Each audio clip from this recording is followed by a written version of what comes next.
ఓం శ్రీ గురుభ్యో నమః. శ్రీమద్భగవద్గీత 2వ అధ్యాయం 11వ శ్లోకం. శ్రీ భగవానువాచ అశోచ్యానన్వశోచస్త్వం ప్రజ్ఞావాదాంశ్చ భాషసే గతాసూ న గతాసూశ్చ నానుశోచంతి పండితాః. శ్రీకృష్ణ భగవానుడు చెప్పాను, ఓ అర్జున, నీవు శోకింపదగని వారిని గురించి శోకించితివి, పైగా బుద్ధివాదముతో కూడిన వాక్యములను కూడా పలుకుచున్నావు. జ్ఞానులకు వారు మరణించిన వారిని గురించి కానీ జీవించి ఉన్న వారిని గురించి కానీ ఎన్నటికీ దుఃఖింపరు. గీత బోధ ఈ శ్లోకంలోంచే ప్రారంభమవుతుంది కనుక ఈ శ్లోకాన్ని బీజము అని అంటారు. వృక్షమంతయు బీజంలో ఇమిడి ఉన్నట్టుగా గీతా తత్వం అంతా కూడా ఈ శ్లోకంలో ఇమిడి ఉంది. గీతా ప్రబోధము అశోచ్యాన్ అనే పదంతో ప్రారంభమై చివరి అధ్యాయంలోని మాశుచః అనే పదంతో అంతమైంది. కనుక ఈ గీతా తత్వం యొక్క పరమలక్ష్యం ఏంటంటే శోకరాహిత్యము, అంటే శోకం లేకపోవడము. అశోచ్యాన్ అనే పదం ఏంటంటే ప్రపంచంలో ప్రతి పదము ఐదింటితో ఏర్పడుతుంది. అస్థి, భాతి, ప్రియ, నామరూపాలు.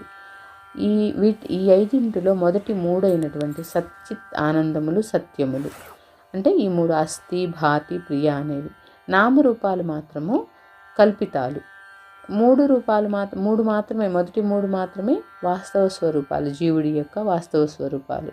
నామరూపాలు అనేవి కావు అని చెప్పి ఇక్కడ చెప్తున్నాడు. అలాంటి అస్థిరమైనటువంటి నామరూపాల గురించి నువ్వెందుకు శోకిస్తున్నావు అర్జున అని భగవంతుడు ఇక్కడ ప్రశ్నిస్తున్నాడు. ప్రజ్ఞావాదాంశ అంటే బుద్ధివాదంతో కూడిన పలుకులు. అంటే బుద్ధి కొంత దూరం మాత్రమే పోగలదు, ఆ పైన పోలేదు. బుద్ధికి అతీతమైన వస్తువు ఏంటంటే ఆత్మ. ఈ ఆత్మతత్వంతో ఆలోచిస్తే ఇప్పుడు బాధ అనేది ఉండదన్నమాట. కానీ తను బుద్ధితత్వంతో ఆలోచిస్తున్నాడు కాబట్టి అంత జ్ఞానం అనేది లేకుండా బాధపడుతున్నాడు అర్జునుడు. అందుకే ఆ స్థితిలోకి రాలేదు కాబట్టి. కానీ ప్రజ్ఞావాదాంశ అంటే నాకు తెలుసు అంతా అనే దానితోటి పలుకుతున్నాడు.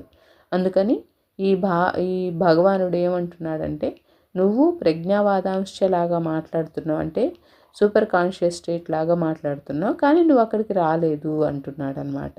నాను శోచింతి పండితాహ అంటే సామాన్యంగా పండితులు అంటే ఎవరు? కావ్య నాటకాలు రచించేవాళ్ళు, కవిత్వం చేసేవాళ్ళు, అలాంటి వాళ్ళని పండితులని అంటారనమాట. కానీ ఇక్కడ భగవానుడు ఏమంటున్నాడు? జీవించి ఉన్న వారిని గురించి కానీ మరణించి ఉన్న వారిని గురించి కానీ లేక మరే వస్తువుని గురించి కానీ దుఃఖింపని వారే పండితులు అంటున్నారు. ఇదే దాన్ని